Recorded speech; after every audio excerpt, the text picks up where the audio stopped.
Good evening, everyone. This is Raul Ortega, your league commissioner, and this is the Week 12 recap video. Games are already underway. Happy MLK Day, everyone. And games will start at 1 o'clock. So let's get right to this. This week, there are two games from San Antonio. So if you have any of those players, hopefully you considered benching them for other players, given the fact that they just have two games. Also, there are a few key top free agents to consider this week. Mario Chalmers, Aaron Flalo, Amir Johnson, and Ian Mahinmi. Mario Chalmers and Aaron Flalo both expect a big increase in playing time as as Mike Conley and Carmelo Anthony are dealing with some injuries currently right now. Amir Johnson and Ian Mahinmi are players that have been into the top 20 on uh, multiple times and are definitely worth looking at too. Amir Johnson over his last 15 days is averaging over 20 points a game, which is pretty good. That's definitely starter worthy. There will be changes in the recap video. I'll talk more about that next week in next week's recap video when we get closer to it. So let's go ahead and get into the trophies. The team with the most points last week was Team Audacious at 375 points. The team with the least points was Kobe Says Play Me One-on-One with 23 points. One will think that Kobe Says Play Me One-on-One had a unique strategy last week, playing a couple mind games, possibly trying to see if the commish would uh, go with the one-on-one matchup and then possibly switch out and put a full lineup in at the last second. Interesting tactic, however, the commish didn't bite. And with that said, the commish got the largest win as well at 296 points while Kobe's Premier One lost by 296 points. The the positional players for last week, the top 20 position wise, the guards, there were quite a few free agents to really consider that were in the top 20 last week. A lot more guards, a lot more free agents than normal. Also, the number one overall player last week was a top guard and top forward. Really interesting. And here we go. Free agents, Tyler Johnson, Garrett Temple, and Ramon Sessions all got 60 points at 20th place. Mario Chalmers and Lou Williams were at 17th place at 63 points. Joe Johnson, 14th place at 65 points. And Tony Parker, 11th place at 69 points.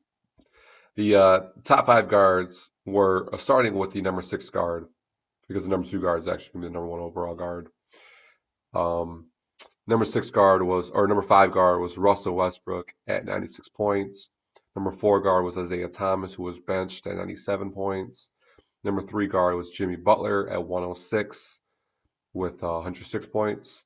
Number 2 guard was John Wall at 115. And the number 1 overall guard last week was Stephen Curry. Stephen Curry had 118 fantasy points last week. Stephen Curry over his last 5 games is averaging 34.2 points, 6.8 assists, 5.2 rebounds, 50% from the field, 40% behind the arc, and about 36.6 minutes. So definitely still getting a good amount of minutes. So that production has not decreased, which is great to see. The top 20 forwards last week were the free agents to consider is Amir Johnson, second week in a row, 79 points at 11th place. And the top 5 forwards last week were LaMarcus Aldridge, 96 points, Dwight Howard, 97, who was benched, Jimmy Butler, 106, Kevin Durant, 110, and the number 1 overall fantasy forward/center who also was the number 1 overall guard, is Giannis Antetokounmpo, who got 124 fantasy points last week, and over his last 5 games was at 19.6 points with 11.6 rebounds, shooting 53% from field. So averaging a double-double, has really been playing well and averaging about 39 minutes a game. Definitely looking like this guy could be starter worthy on a weekly format in a consistent basis.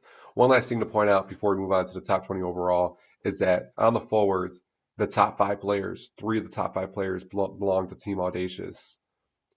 Pretty amazing. The top 20 overall players, the representation of those players were The number 8 overall team was he split our open and came aside with one player, Kawhi, or Team A Flow also with one player at number 7. Number 6 was Kobe Says Play Me 101 at number 6. Team Balkus, Vitamin D Sub-Zero, D's Nuts, Team Jensen, and the Commish all have 3 players respectively, with the rankings going Balkus 5, 0, 4, Jensen 3, Commish 2. With that said, there now is a new number 1 team in the top 20 overall with players representing their team, and that's Team Audacious with 4 players. The top 20 players from 5 to 1 are Draymond Green, who belongs to the Commish, Kevin Durant, who belongs to Team Audacious, James Harden, Team Jensen, Stephen Curry, the Commish, and number 1 overall fantasy player is Russell Westbrook, 1,207 points, who goes to Jeremy is a better Commish. So nice representation. One thing to point out is 6 and 7 is Vitamin D's Nuts Sub-Zero, so not too far away. Moving on, the predictions the committee has sent over for everyone to see here. The first matchup is the Commish versus Splitter Open. It came aside. This is the game of the week. The Commish just came off of a psychological win. The Splitter Open came aside, had a really big loss. You expect a bounce back game, definitely. And the committee has chosen the Commish to win this matchup and battle for that number 1 spot. Both teams are respectively 1 game behind. The next matchup is Jeremy's a better Commish versus Kobe Says Play Me 1-on-1. Looks like Kobe Says Play Me 1-on-1 is going back to the drawing board and just putting in his 5 best guys and seeing what he can do. Jeremy's a better Commish, just had some bad news earlier today as one of his players is out. So that's already 1 game lost right there. And the committee has chosen Kobe Says Play Me 1-on-1 to get that victory and try to get back into this race for possibly winning the division. Vitamin D's Nuts, Vitamin D Sub-Zero versus Team Jensen. D's Nuts got his first win with his new commissioner. Team Jensen is a sole number 1 seed in his respective division. Should be a pretty good matchup, but Team Jensen just seems to have a little too much firepower, and the committee has chosen Team Jensen to win that matchup. And finally, Team Audacious, who's on a 7-game winning streak, number 1 overall seed, and the number 1 team in their division alone, versus Team A-Flow, who's on a 2-game losing streak, but hanging on to a playoff spot still. And looking at the matchups, the committee has determined that Team Audacious is going to keep the winning streak going. Team A-Flow's got a player in 2 games, and there's a lot of low games out there, so that's what the committee has chosen. Those are the picks. Play the wire. Make trades. And I'll see y'all next week. This is Commish signing off. Happy MLK Day.